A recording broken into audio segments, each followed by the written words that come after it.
Selamat pagi, salam untuk kita semua. Kita bersyukur Tuhan tetap memimpin kita, tetap menyertai kita. Kita boleh ada sampai sekarang, itu hanya karena anugerah daripada Tuhan. Sebab itu saya mengajak kita semua, mari kita mengangkat pujian kepada Tuhan, melantunkan rasa syukur kita kepada Tuhan untuk kasih karunia yang sudah boleh kita nikmati selama ini. Mazmur pasal 113 ayat 1 sampai 6 berkata, 诗篇113篇第到第6节， Haleluya, pujilah hai hamba-hamba Tuhan, pujilah nama Tuhan, kiranya nama Tuhan dimasyhurkan sekarang ini dan selama-lamanya. Dari terbitnya sampai kepada terbenamnya matahari, terpujilah nama Tuhan. Tuhan tinggi mengatasi segala bangsa, kemuliaannya mengatasi langit. Siapakah seperti Tuhan Allah kita yang diam di tempat yang tinggi, yang merendahkan diri untuk melihat ke langit dan ke bumi. Bapak Ibu, mari kita bersatu di dalam doa. Benar Tuhan bahwa Engkau adalah Allah yang maha tinggi. Tidak ada Allah lain di muka bumi ini yang bisa menandingi Engkau. Engkau Allah yang maha kuasa, maha tahu. Engkau Allah yang maha ada. Bahkan Engkau adalah Allah yang menciptakan kami, yang senantiasa memelihara kehidupan kami. Dalam suka maupun duka, dalam situasi apapun kami sungguh tahu dan percaya bahwa Engkau adalah batu karang kami yang kokoh. Tempat kami boleh menyandarkan kepala kami, tempat di mana kami boleh mendapatkan pengharapan, bahkan juga kekuatan untuk menjalankan kehidupan kami sehari-hari. Kami bersyukur kepada Tuhan, sebab itu kami datang saat ini, kami mau menaikkan pujian, kami mau melantunkan rasa syukur kami kepada Engkau. Mari Tuhan, Engkau hadir tengah-tengah kami. Biarlah ibadah kami pada pagi hari ini boleh menjadi satu dupa yang harum, ibadah yang berkenan di hati Tuhan. Berkati kami Tuhan, setiap anak-anak-Mu yang mengikuti ibadah.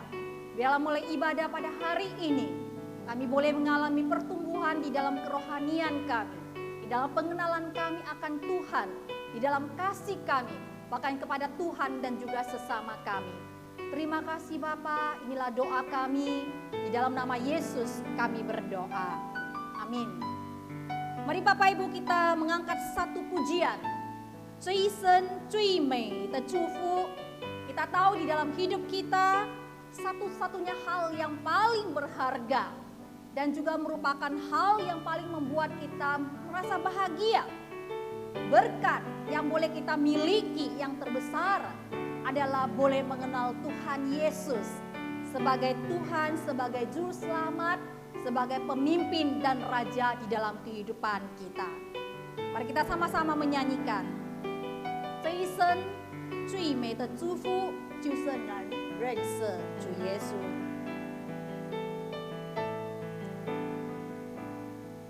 在无数的黑夜里，我用星星画出你，你的恩典如晨星，让我真实地见到你。在我的歌声里，我用音符赞美你，你的美好是我今生颂扬的。这一生最美的祝福，这一生最美的祝福，就是能认识主耶稣。这一生最美的祝福。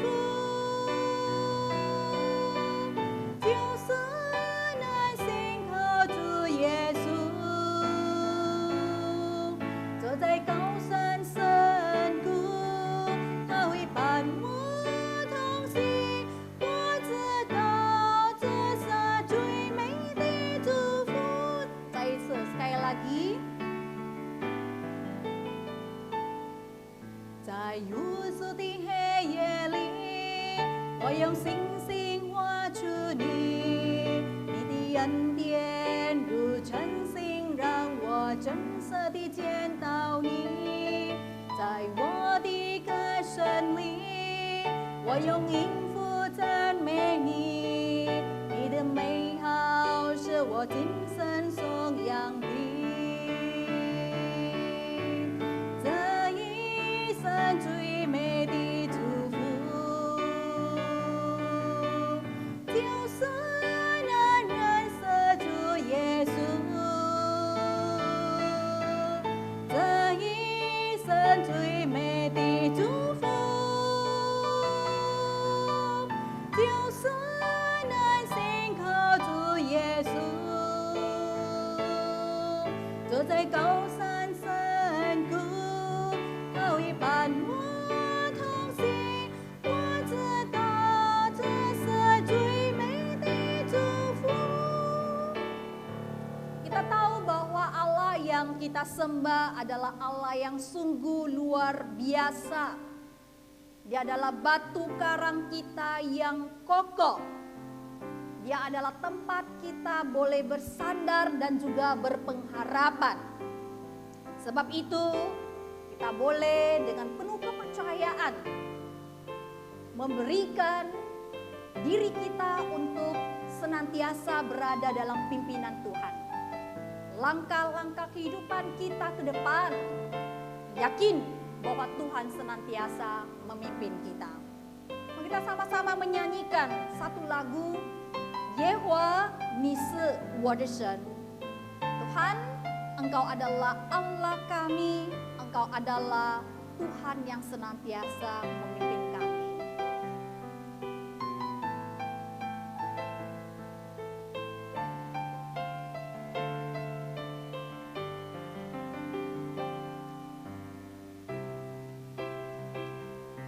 Kita sama-sama menyanyikan.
Mari Bapak Ibu kita sama-sama bangkit berdiri.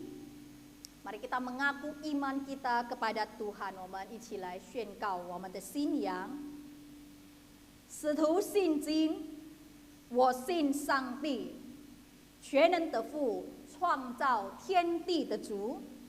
我信我主耶稣基督，上帝的独生者，因圣灵感应，由同真理玛利亚所生，在本丢比拉多手下受难，被钉于十字架，受死埋葬，降在阴间，第3天从死人中复活，升天，坐在全能父上帝的右边，将来必从那里降临，审判活人死人。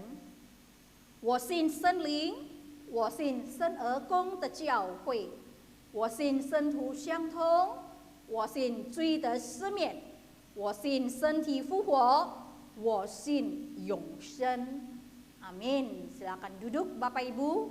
Sebelum kita mendengarkan firman Tuhan yang akan disampaikan oleh Chuantao Albert, mari kita kembali menyanyikan satu lagu, Tai Chi Wo De Tou.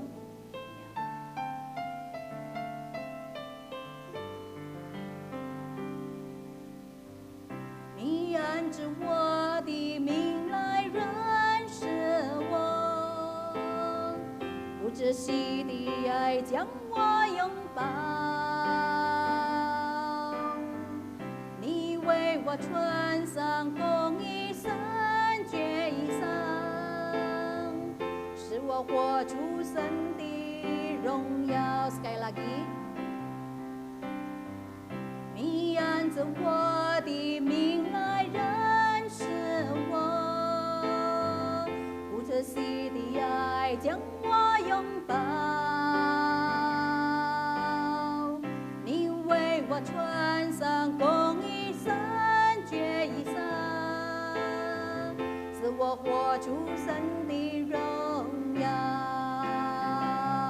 不灰心，不丧胆，依靠主必无所缺，全能神慈爱主，你用笑脸帮助我，我的力量和拯救，我的山寨和高台，有谁像你扶持我，应允我的呼求？我要抬起我的头，仰望主耶稣基督，荣耀君王我所谓的盾牌。我要抬起我的头，高唱哈利路亚，大声宣告一声靠主的神。Sekali lagi menyanyikan lagu ini, 你按着我的名来认识我，你按着我的名来认识我，不窒息的爱将我拥抱，你为我穿上公义圣洁衣裳，使我活出神的荣耀。Sekali lagi，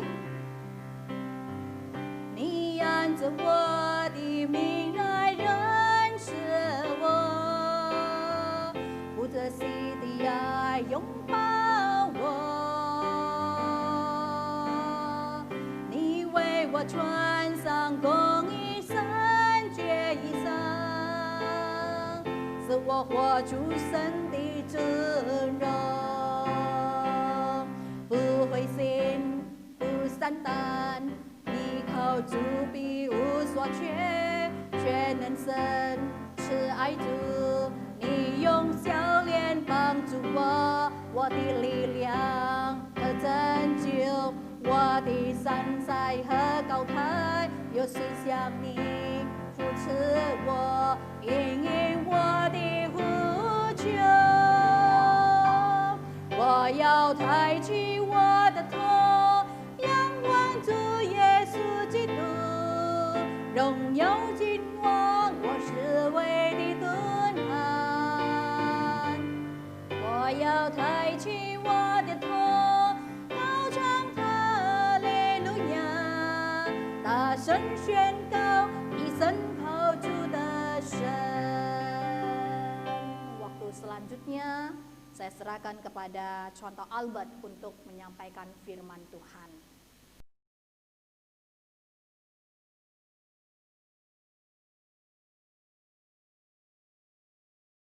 Shalom, selamat pagi.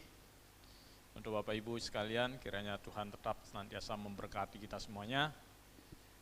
Pada pagi hari ini kita bersyukur, kita tetap diberi kesehatan oleh Tuhan. Kita boleh kembali belajar firman Tuhan, kita boleh menenungkan firman Tuhan.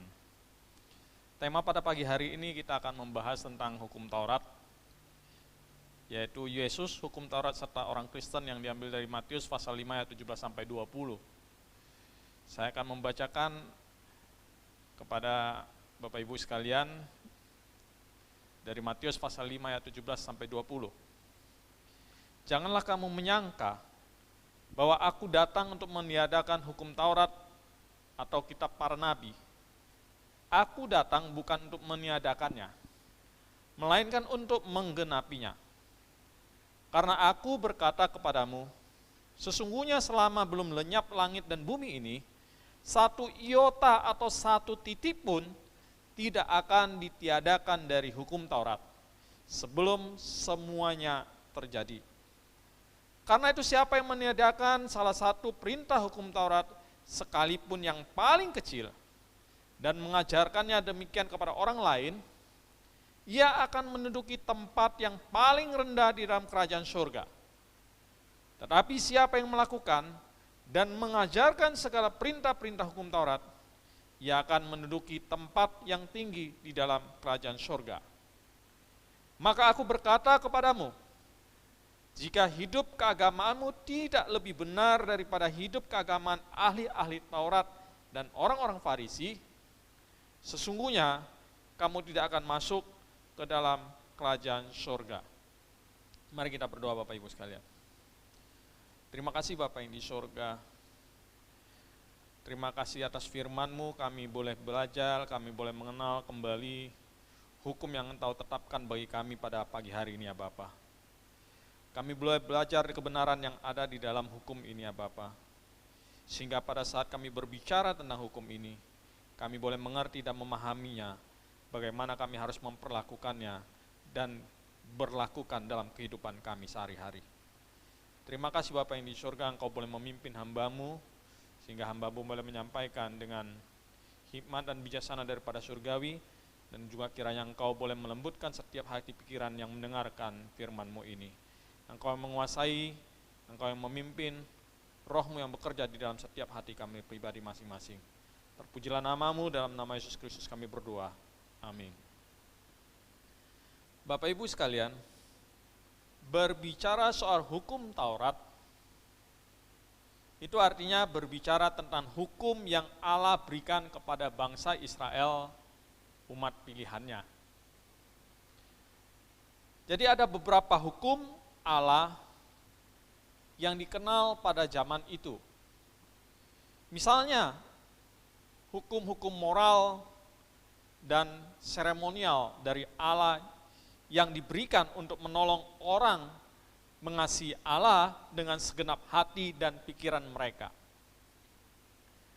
Tetapi Bapak Ibu, sepanjang sejarah Israel, hukum yang diberikan Allah ini sering salah dikutip dan salah diterapkan oleh bangsa Israel.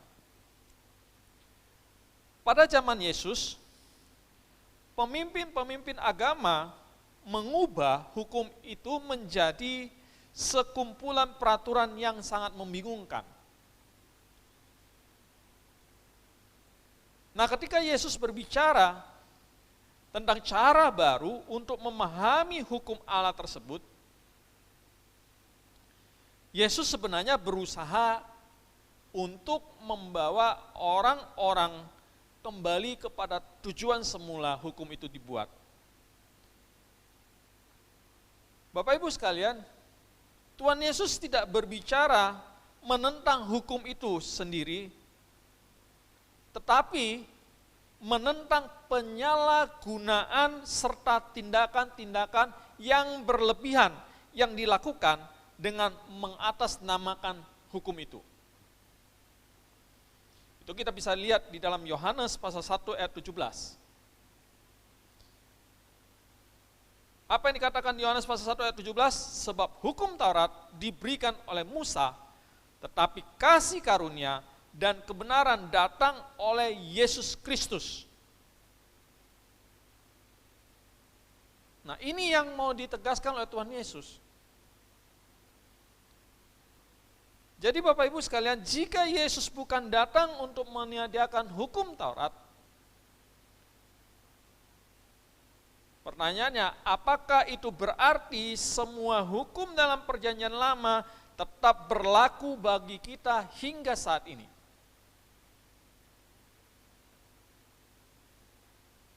Nah, Bapak Ibu sekalian, mari kita lihat dulu. Dalam Perjanjian Lama ada 3 kategori hukum, yaitu hukum seremonial, hukum sipil, dan hukum moral. Mari kita lihat yang pertama, hukum seremonial.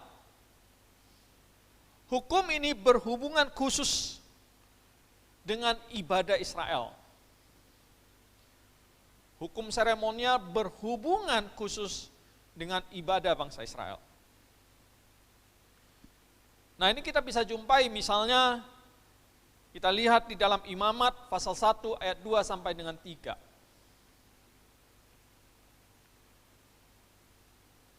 Di dalam Imamat itu dicatat, berbicara kepada keturunan Israel dan katakanlah kepada mereka, apabila seseorang di antara kamu membawa persembahan kepada Tuhan, kamu harus mempersembahkan ternak, baik itu dari kawanan sapi atau kawanan domba. Jika persembahannya adalah persembahan bakaran dari kawanan sapi, dia harus mempersembahkan seekor jantan yang tidak bercacat. Dia harus membawanya ke pintu tenda pertemuan agar Tuhan berkenan kepadanya. Nah, ini contohnya Bapak Ibu, yaitu hukum seremonial. Tujuan utama dari hukum seremonial ini adalah untuk menuju kepada Yesus Kristus. Kenapa? Karena kita tahu zaman Perjanjian Lama ternak dikurbankan, itu melambangkan pengorbanan Tuhan Yesus. Jadi hukum seremonial ini sekali lagi menuju kepada Yesus Kristus. Oleh karena itu, hukum ini tidak lagi diperlukan sesudah kematian dan kebangkitan daripada Yesus di atas kayu salib. Nah, Bapak Ibu sekalian, walaupun kita tidak lagi terikat oleh hukum seremonial ini, tetapi prinsip-prinsip di balik hukum tersebut, yaitu menyembah dan mengasihi Allah yang kudus, itu tetap berlaku sampai sekarang. Nah, orang-orang Farisi sering menuduh Yesus melanggar hukum seremonial ini, Bapak Ibu. Yang kedua, yaitu hukum sipil. Nah, hukum ini berlaku untuk mengatur cara hidup sehari-hari orang-orang Israel. Ini kita bisa lihat misalnya di Ulangan pasal 24 ayat 10 sampai dengan 11.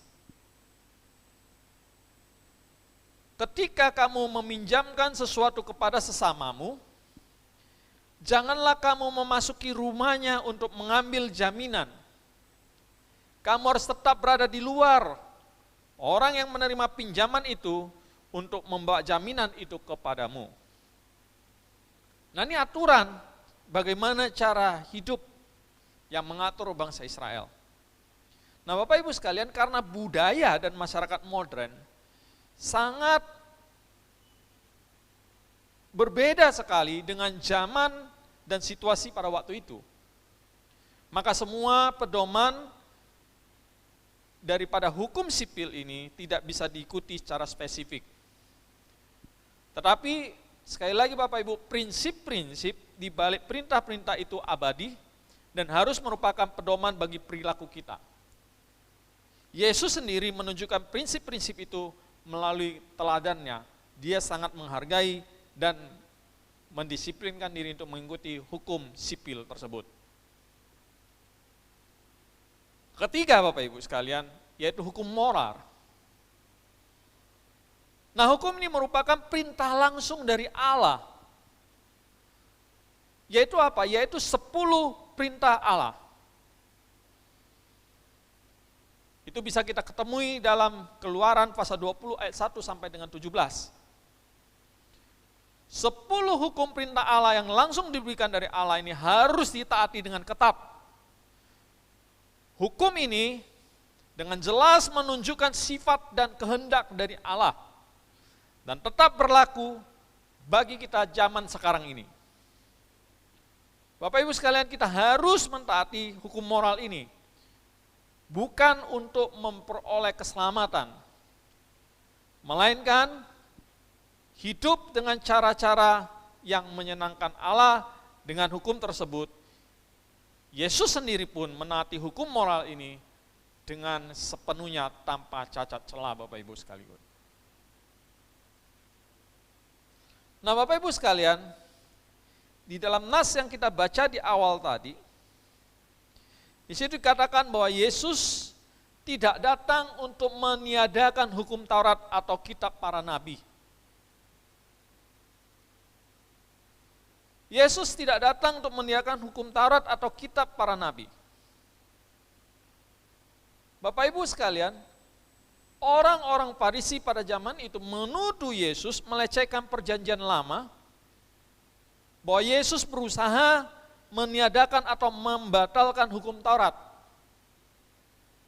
Tetapi kenyataan yang sebenarnya adalah Yesus datang adalah untuk menggenapinya, bukan untuk meniadakannya atau membatalkannya. Kristus menanggapi perjanjian lama dengan menaati hukum Taurat secara sempurna. Bahkan dengan menggenapi semua lambang dan nubuatannya. Dan dengan menjalani sepenuhnya hukuman dari hukum Taurat selaku pengganti dosa bagi orang-orang yang berdosa. Nah, Bapak Ibu sekalian, ini diperjelas oleh Rasul Paulus di dalam Roma pasal 3 ayat 20 sampai 26. Rasul Paulus di situ menceritakan dalam Roma pasal 3 ayat 20 sampai 26. Di ayat 20 di situ katakan, sebab tidak ada seorang pun yang dapat dibenarkan di hadapan Allah oleh karena melakukan hukum Taurat. Karena justru oleh hukum Taurat orang mengenal dosa. Nah, Roma pasal 3 ayat 20 ini konteksnya tentang hukum Taurat, Bapak Ibu sekalian. Di situ Paulus sekaligus menegaskan kembali apa yang telah dilakukan oleh Tuhan Yesus dan diperbuat Tuhan Yesus, bahwa hukum Taurat itu tidak bisa untuk menyelamatkan seseorang. Tetapi justru hukum Taurat adalah untuk mengenalkan dosa bagi orang-orang. Dengan hukum Taurat, kita tidak bisa dibenarkan di hadapan Allah.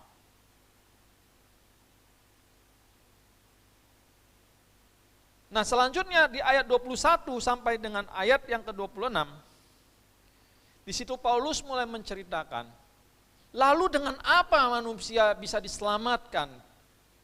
Dengan hukum Taurat tidak bisa. Dalam ayat 21 sampai 26, di situ diterangkan oleh Rasul Paulus bahwa manusia hanya bisa dibenarkan oleh karena iman. Ayat 21 sampai 26 demikian bunyinya. Tetapi sekarang, tanpa hukum Taurat kebenaran Allah telah dinyatakan, seperti yang disaksikan dalam kitab Taurat dan kitab-kitab para nabi, yaitu kebenaran Allah karena iman dalam Yesus Kristus bagi semua orang yang percaya. Sebab tidak ada perbedaan, karena semua orang yang telah berbuat dosa dan yang telah kehilangan kemuliaan Allah. Dan oleh kasih karunia telah dibenarkan dengan cuma-cuma karena penebusan Yesus Kristus. Kristus Yesus telah ditentukan Allah menjadi jalan pendamaian karena iman dalam darahnya.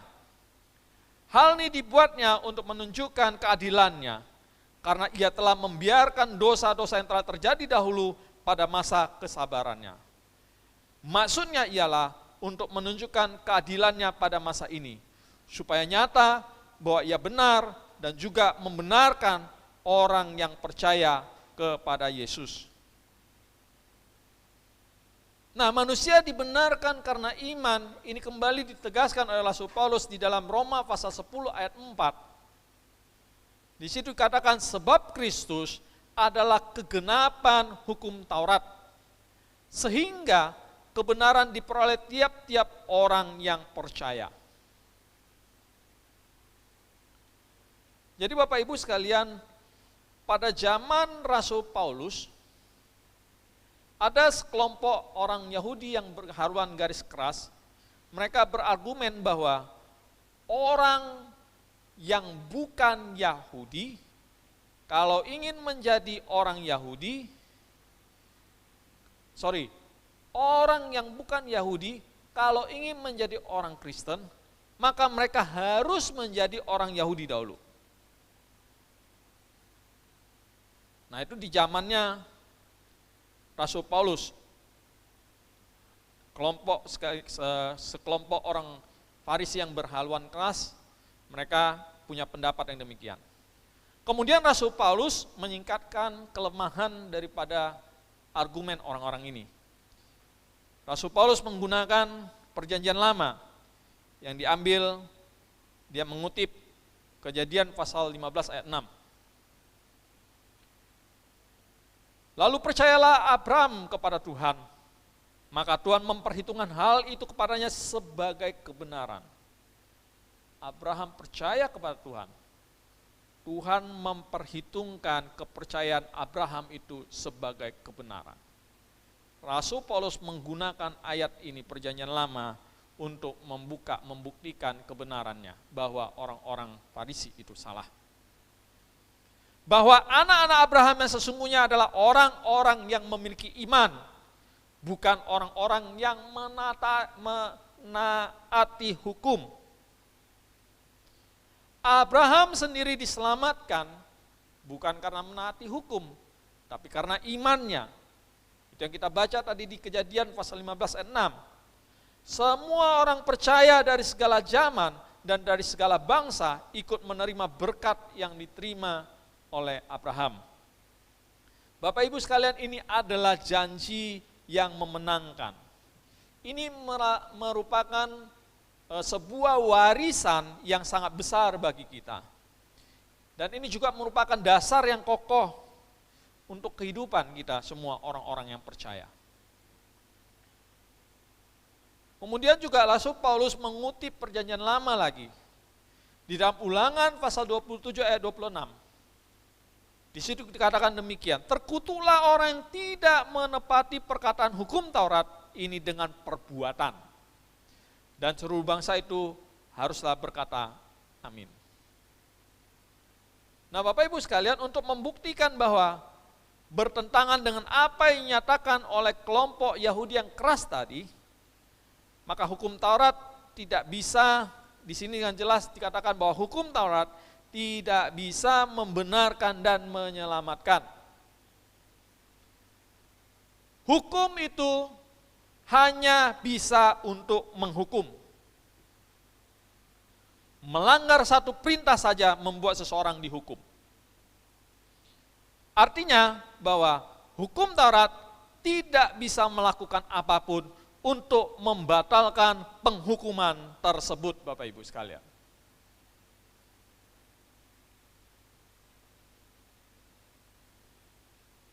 Nah di dalam Roma pasal 3 ayat 20 sampai 24 tadi kita bisa lihat bahwa Kristus menggenapi hukum Taurat tersebut dengan menanggung sendiri kutukan hukum itu ketika dia disalibkan di atas kayu salib. Nah Yesus melakukan hal ini supaya kita tidak usah lagi menanggung hukuman kita sendiri.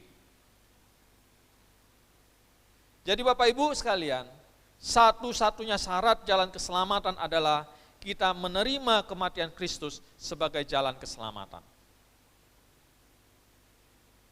Ini juga yang dikatakan oleh Rasul Paulus dalam Kolose pasal 1 ayat 20 sampai dengan 23.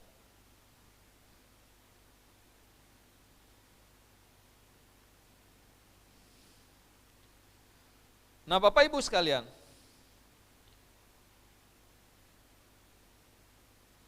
pada saat kita dengan berusaha melakukan perintah Taurat dan berusaha untuk menjadi benar di hadapan Allah dengan upaya kita sendiri, itu sama sekali tidak akan pernah berhasil, Bapak Ibu. Saya kasih contohnya demikian. Misalnya niat baik, Bapak Ibu sekalian. Tak kala kita mempunyai niat baik, misalnya niat baiknya yaitu lain kali saya akan berbuat lebih baik. Saya punya niat baik yang seperti itu. Lain kali saya akan berbuat yang lebih baik. Atau misalnya saya punya niat baik, saya tidak akan pernah melakukan itu lagi. Nah, ini niat baik, Bapak Ibu. Tapi biasanya niat baik ini pada akhirnya akan mengalami kegagalan, Bapak Ibu sekalian.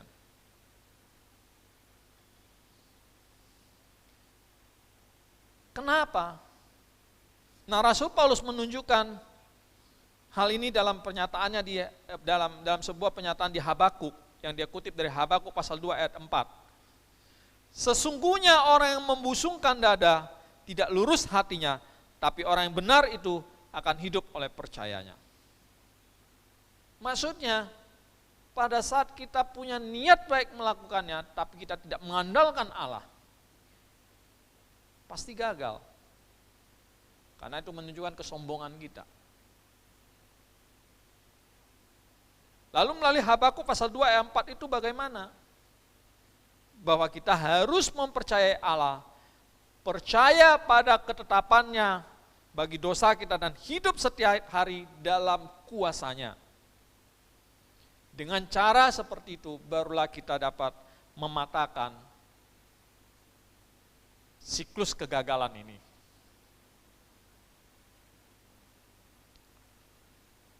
Nah, Bapak Ibu sekalian, sama seperti pada saat kita mengaku kematian Yesus sebagai syarat Allah untuk keselamatan kita, Abraham juga percaya kepada Allah dan janji-janjinya. Meskipun janji-janji tersebut mungkin tidak sepenuhnya terbukti sampai berabad-abad kemudian baru terjadi di atas kayu salib. Allah berjanji dan Abraham menjawab dengan iman.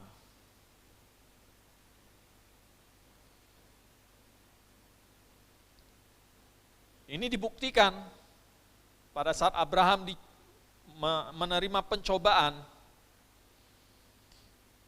yaitu ketika Allah meminta Abraham untuk mengorbankan anaknya. Abraham dengan tetap percaya dan dia tetap dengan taat melakukannya. Bapak Ibu sekalian, inilah kepercayaan Abraham yang seperti ini, iman Abraham yang seperti ini. Inilah adalah inti dari kepercayaan setiap orang Kristen. Bapak Ibu sekalian, Allah berjanji untuk menyelamatkan kita apabila kita percaya kepada Kristus dan memegang kata-katanya. Sama seperti yang dilakukan oleh Abraham. Abraham memegang janji Allah.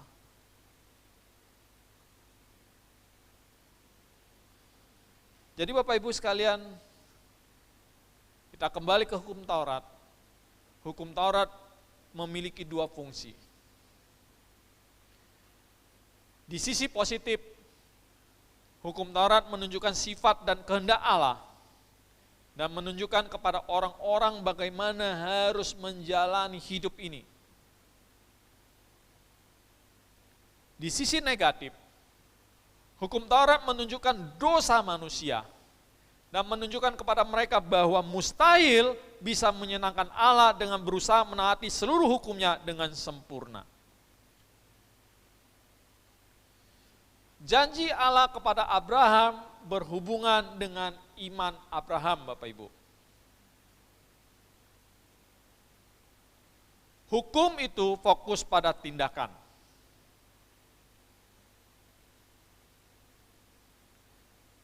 Nah, perjanjian dengan Abraham menunjukkan bahwa iman merupakan satu-satunya jalan untuk bisa diselamatkan. Sedangkan hukum Taurat, Bapak Ibu, menunjukkan cara untuk menaati Allah dengan respon yang penuh dengan rasa syukur. Jadi kesimpulannya Bapak Ibu bahwa iman tidak membatalkan hukum Taurat. Tetapi justru hukum Taurat dan iman tersebut membuat kita menjadi semakin kita mengenal Allah. Semakin kita bisa melihat betapa kita sangat berdosa.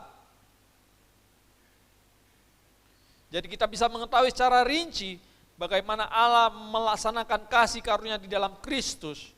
Kemudian kita didorong untuk mengandalkan iman kita kepada Kristus saja untuk memperoleh keselamatan itu.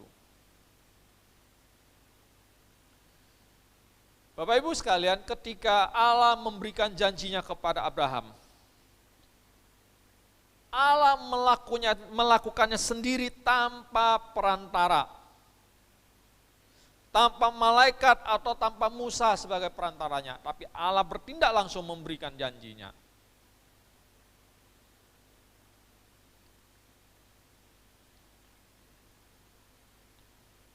Orang-orang Yahudi percaya bahwa 10 perintah Allah diberikan kepada Musa itu melalui para malaikat.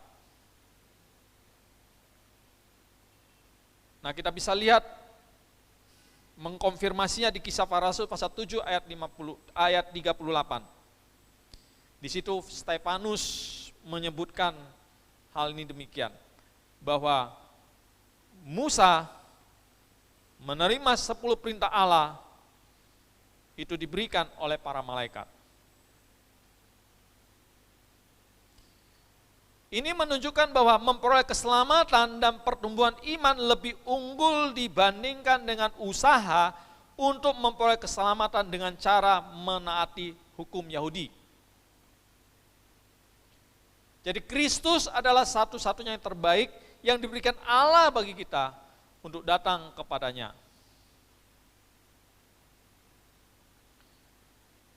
Bapak Ibu sekalian, sebelum iman kepada Yesus Kristus membebaskan kita, kita ini semuanya adalah terkurung di dalam dosa, dikalahkan oleh berbagai kesalahan masa lalu. Bahkan kita merasa dicekik oleh keinginan-keinginan yang kita ketahui adalah salah.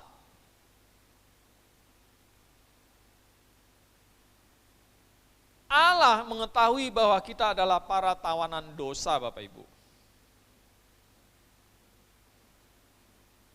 Namun Allah tidak tinggal diam. Dia memberi satu jalan keluar kepada kita, yaitu iman kepada Yesus Kristus. Sehingga setiap orang yang berada dalam cengkraman dosa,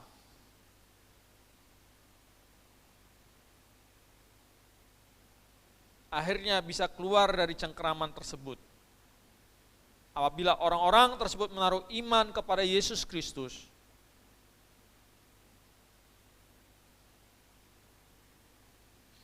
jadi Bapak Ibu sekalian, gambaran tentang hukum Taurat itu adalah gambaran sebagai penuntun. Adalah sama seperti guru pribadi yang mengawasi seorang anak kecil.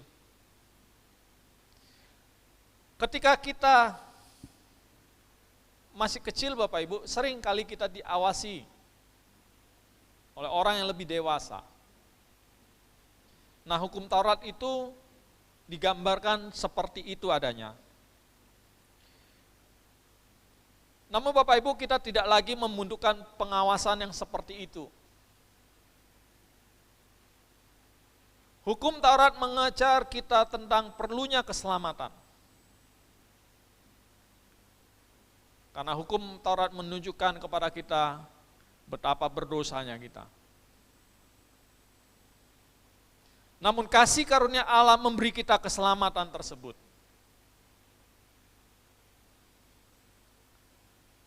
Perjanjian lama tetap berlaku sampai dengan zaman sekarang.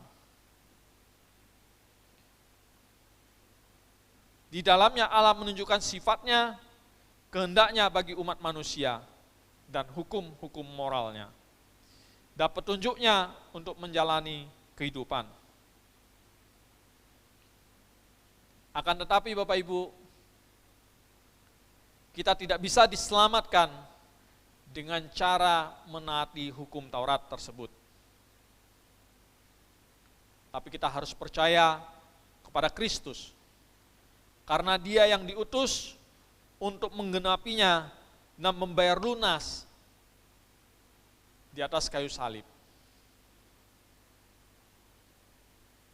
Itulah mengapa dikatakan bahwa Yesus datang bukan untuk meniadakan atau membatalkan hukum Taurat, tapi justru datang untuk menggenapinya.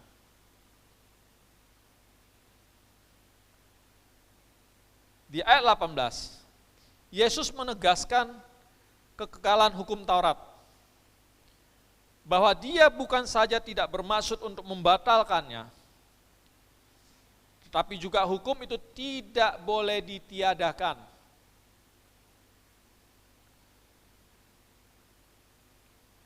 Aku berkata kepadamu, aku Sang Amin, saksi yang setia, dengan sungguh hati menyatakan bahwa selama belum lenyap langit dan bumi ini, sang waktu belum lagi lenyap.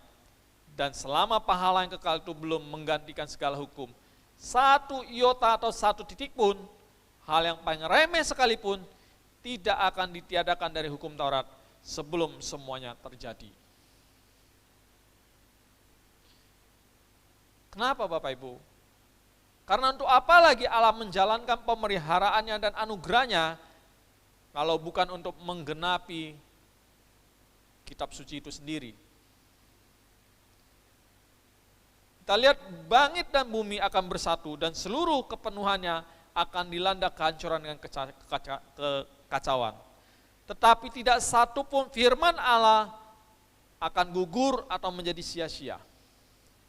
Firman Tuhan tetap untuk selama-lamanya, baik dalam hukum Taurat maupun dalam Injil. Jadi Bapak Ibu perhatikan, pemeliharaan Allah atas hukumnya mencakup hal-hal yang tampak paling remeh sekalipun, sampai ke iota, sampai pada titik. Sebab apapun yang menjadi milik Allah dan yang membawa materainya, sekecil apapun itu adanya, itu akan diperihalanya. Hukum-hukum manusia disadari sangat tidak sempurna adanya. Bahkan sampai hukum-hukum manusia itu sendiri dikenal dengan sebuah pepatah, apices juris non sunt jura, yang artinya puncak-puncak tertinggi dalam hukum bukanlah hukum itu sendiri, itu hukum manusia. Tetapi berbeda dengan hukum manusia, hukum Allah yaitu Allah akan selalu siap dan memelihara setiap iota, bahkan sampai titik dari hukum tersebut.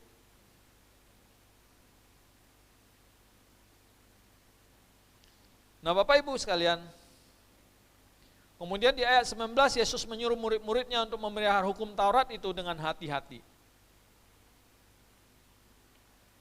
Dan Yesus menunjukkan kepada mereka bahaya yang timbul akibat melalaikan atau mencelanya.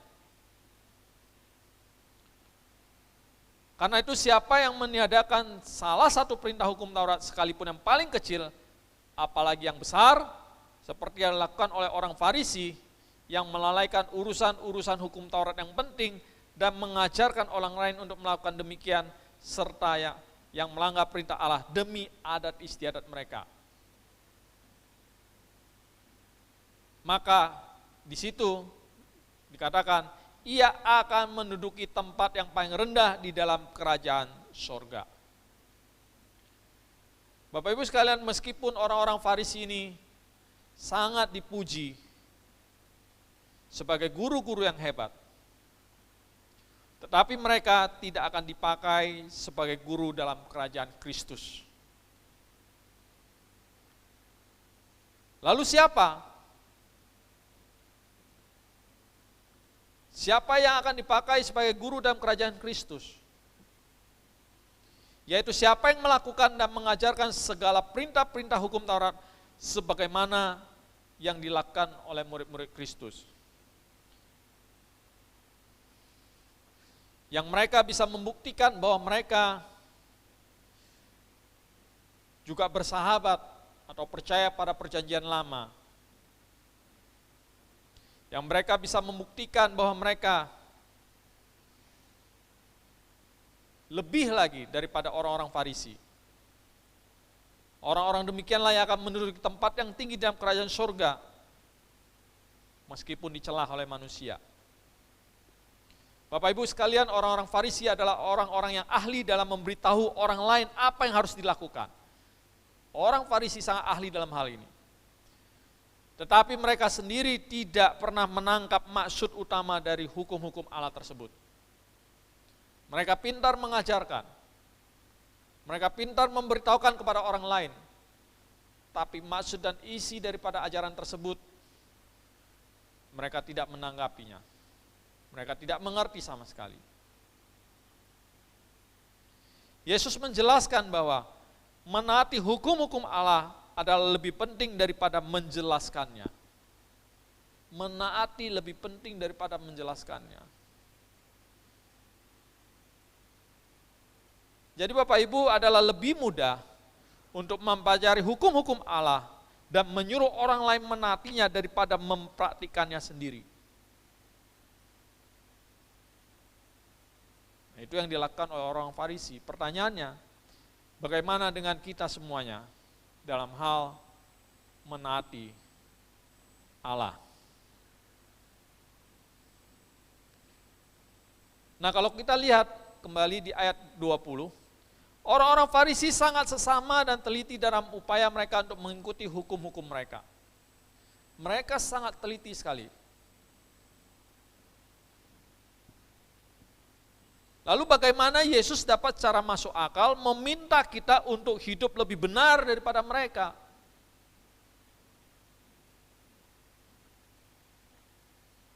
Nah, kelemahan orang Farisi adalah bahwa mereka sudah merasa puas menaati hukum secara lahiriah tanpa membiarkan Allah mengubah hati mereka atau sikap mereka. Orang Farisi ini tampak saleh, tapi sebenarnya mereka jauh dari kerajaan surga. Kenapa Bapak Ibu? Karena Allah menilai hati dan juga perbuatan-perbuatan kita. Karena di dalam hatilah terletak kesetiaan kita yang sesungguhnya.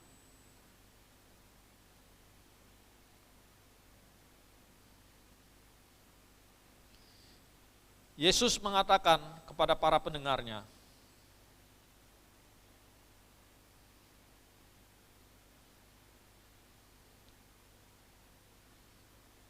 bahwa mereka harus memiliki jenis kebenaran yang sama sekali berbeda dengan orang Farisi, yaitu mereka harus punya kebenaran pada dasar kasih kepada Allah. Bukan hanya bentuk ketaatan yang lebih hebat daripada ketaatan orang Farisi.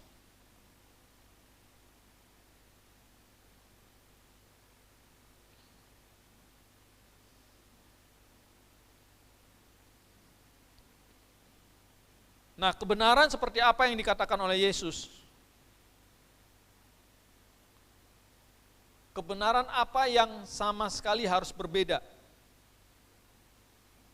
daripada orang-orang ketaatan yang dilakukan oleh orang-orang Farisi?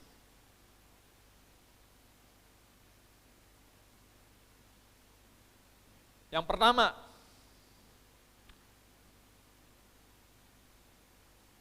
yaitu kebenaran yang berasal daripada Allah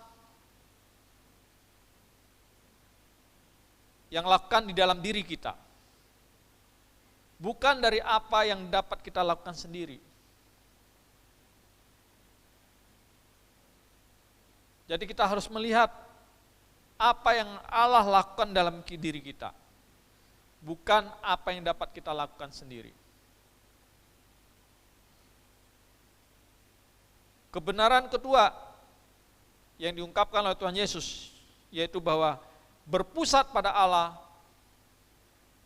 bukan berpusat pada diri sendiri. Kebenaran yang berpusat pada Allah, bukan berpusat pada diri sendiri. Kebenaran yang ketiga yang dimasukkan Tuhan Yesus, yaitu kebenaran yang didasari rasa hormat kepada Allah. Bukan kebenaran oleh karena persetujuan dari manusia.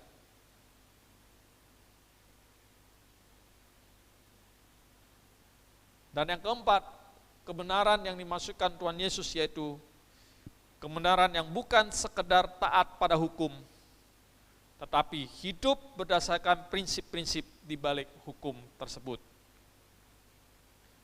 Inilah 4 kebenaran yang dituntut oleh Tuhan Yesus Kristus, supaya kita lebih daripada orang-orang Farisi.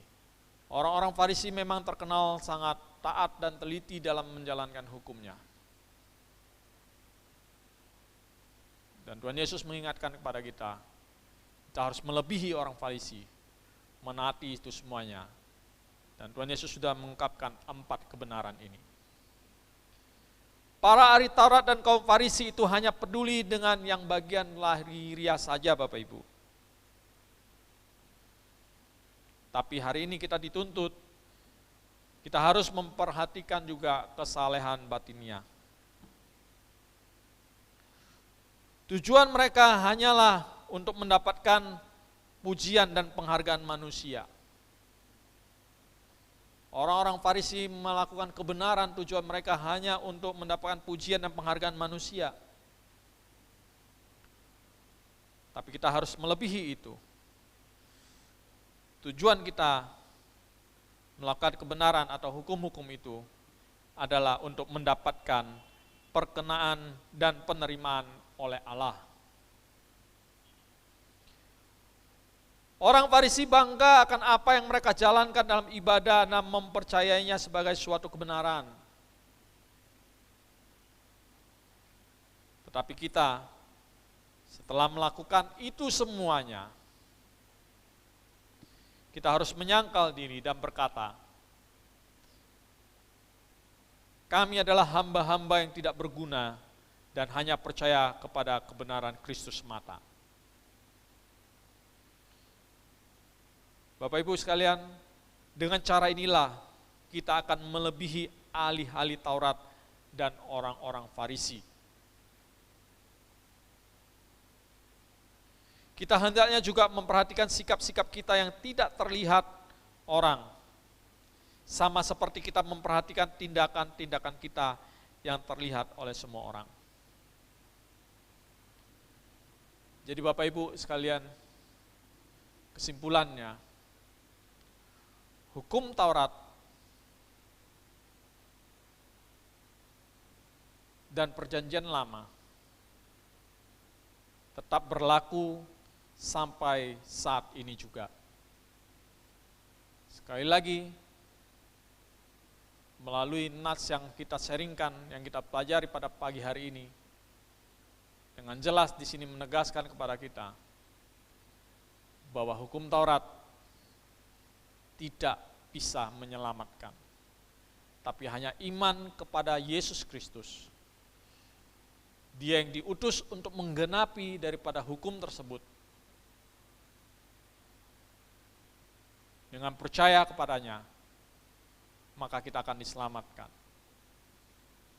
Hukum Taurat untuk memperlihatkan kepada kita sifat-sifat dan kehendak daripada Allah. Hukum Taurat sifatnya adalah untuk menghukum.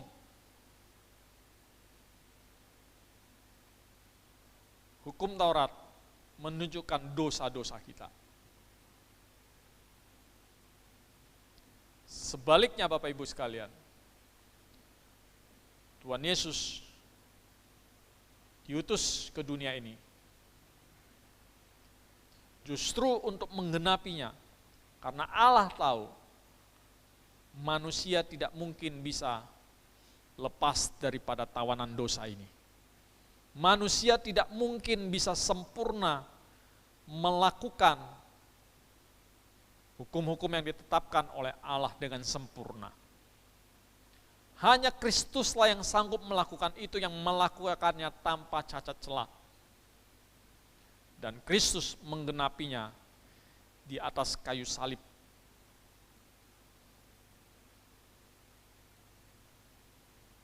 Semua dosa, semua pelanggaran hukum yang selayaknya yang memang harus ditimpakan kepada kita, Kristus menanggungnya di atas kayu salib. Oleh sebab itu Bapak Ibu sekalian, Rasul Paulus menegaskan, belajarlah seperti Abraham. Dengan percaya kepada janji-janji Allah, dengan iman percaya kepada Tuhan, kepada Yesus Kristus, yang telah disalibkan bagi kita, yang telah menang atas kematian, yang telah mengalahkan kuasa maut, maka kita akan memperoleh keselamatan dan kehidupan yang kekal. Kiranya Tuhan Yesus memberkati kita semuanya. Mari kita berdoa. Terima kasih Bapa yang di surga. Pada pagi hari ini, kami semua sudah belajar dan melihat bahwa hukum-hukum yang Engkau berikan kepada kami itu adalah untuk menunjukkan bahwa kami sebenarnya adalah orang-orang manusia-manusia yang berdosa, yang sebenarnya kami tidak akan sanggup untuk melakukan itu semuanya karena keberdosaan kami. Tapi oleh karena kasih karunia-Mu dan janji-Mu untuk menyelamatkan orang-orang yang percaya kepadamu, Engkau berjanji kepada Abraham, setiap orang yang punya iman seperti Abraham, maka mereka akan diselamatkan. Kami bersyukur untuk itu ya Bapa. Karena kami punya seorang Allah yang penuh dengan kasih. Allah yang tahu kelemahan kami. Allah yang tahu kelemahan manusia. Bahwa manusia tidak sanggup untuk menaati firman-Nya, untuk menaati hukum-Nya. Oleh sebab itu, Engkau mengutus Sang Juru Selamat, Sang Pendamai, untuk menyelamatkan manusia. Sehingga kita manusia yang percaya kepada Yesus Kristus, Sang Perantara itu, kita boleh dibebaskan daripada hukuman dosa. Kita boleh dimenangkan dan kita boleh memperoleh kehidupan yang kekal. Engkau sungguh Allah yang penuh dengan kasih dan kesetiaan. Terpujilah nama-Mu ya Bapa. Celikkanlah mata hati kami untuk melihat kebenaran ini. Sehingga hati kami boleh percaya dan hanya tertuju kepadamu. Dan kami setiap orang pada hari ini, pada pagi hari ini, boleh kembali kepada kebenaran-Mu ya Bapa. Kami boleh melakukan perintah-Mu. Kami boleh melakukan firman-Mu atas dasar kasih daripada Engkau. Sehingga kami boleh melakukannya melebihi daripada orang-orang Farisi. Biarlah kami bukan hanya mendengar, bukan hanya mempelajari, bukan hanya mengajarkan firman-Mu saja. Tapi pada pagi hari ini, kami semuanya boleh sebagai pelaku-pelaku firman-Mu, pelaku-pelaku perintah-Mu, pelaku-pelaku hukum-Mu. Karena kami telah disempurnakan di dalam Kristus Yesus. Terpujilah Engkau Tuhan, yang Maha Kuasa, yang Maha Adil, yang Maha Kasih. Dalam nama anakmu Yesus Kristus kami berdoa. Amin. Terima kasih kepada Contoh Albert yang sudah menyampaikan firman Tuhan. Kembali saya mengajak kita semua untuk mengangkat satu pujian.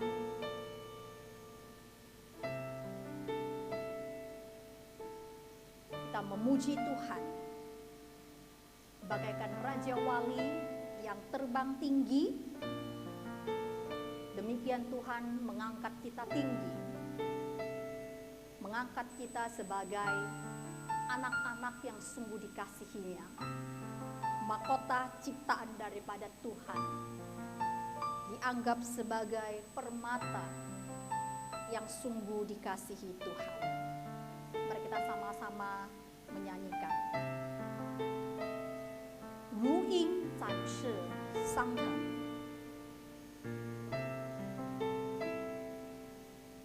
神已听见我的呼求，他也明白我的渴望，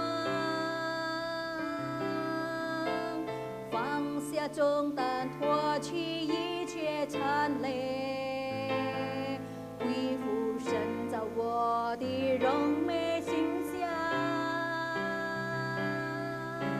神已听见我的呼求，他也明白我的渴望，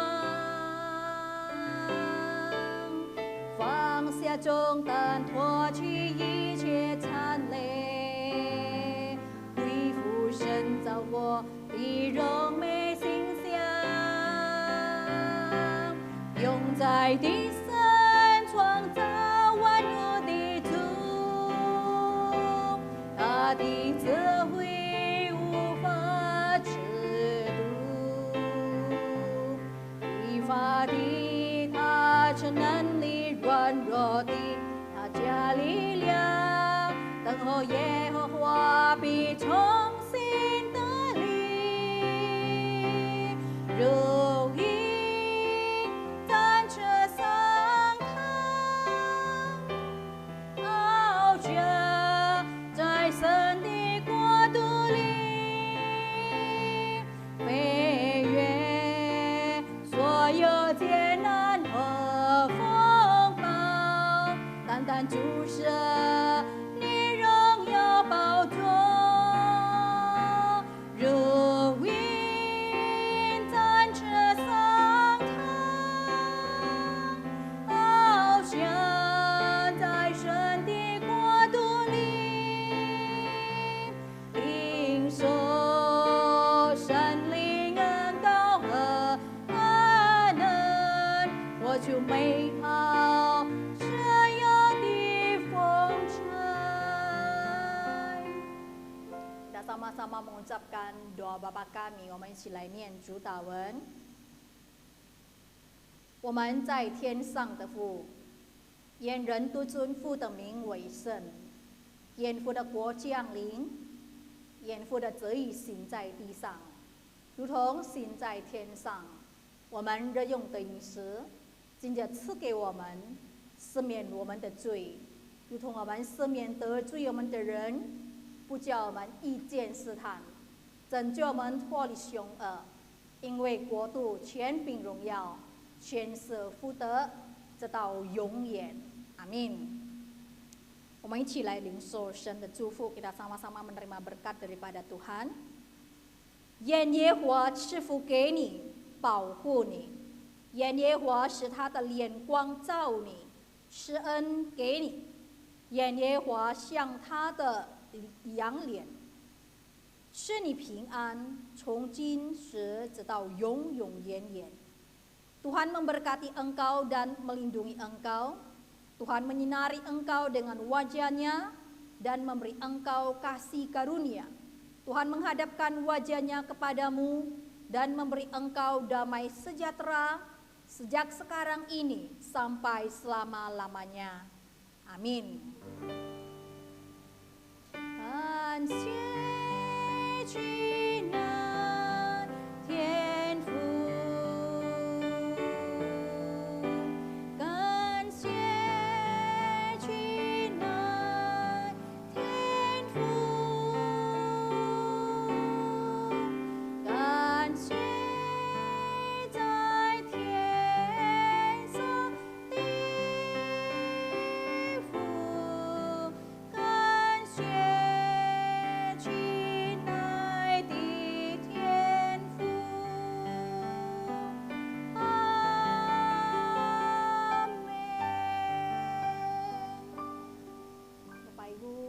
kalian selesai, silakan duduk saat teduh.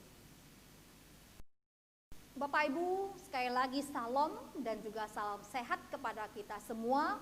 Kiranya dimanapun Bapak Ibu berada, Tuhan tetap menyertai dan juga memberkati Bapak Ibu sekalian.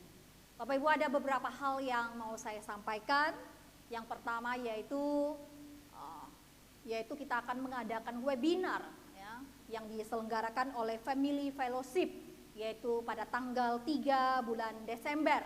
Pembicara tetap sama, yaitu Reverend Sucipto, mengenai linjung, bahkan juga hal-hal lain yang perlu diketahui nanti akan diumumkan melalui grup WA MDC. Jadi mohon Bapak Ibu boleh memperhatikan di dalam grup WA kita, bahkan juga saya sungguh berharap kita semua boleh bergabung mengikuti webinar ini. Kemudian pendalaman Alkitab PA akan kita buka mulai bulan Januari tahun 2021. Jadi saya sungguh berharap kita semua juga boleh join. Mari kita sama-sama bertumbuh di dalam kerohanian kita dan juga di dalam pengenalan kita akan Tuhan. Jadi Bapak Ibu, mari kita sama-sama bergabung. Nanti juga link Zoom juga akan diberikan melalui grup WA kita ya. Kemudian yang terakhir Bapak Ibu, jikalau Bapak Ibu merasa bersyukur dan ingin memberikan persembahan syukur, silakan boleh memberikannya melalui nomor rekening yang sudah diberikan beberapa kali dalam grup WA atau juga ada di dalam layar kita saat ini. Jadi Bapak Ibu silakan memberikannya melalui nomor rekening atau barcode yang sudah ada. Terima kasih Bapak Ibu, itu saja yang mau saya sampaikan. Tuhan memberkati kita semua. Shalom.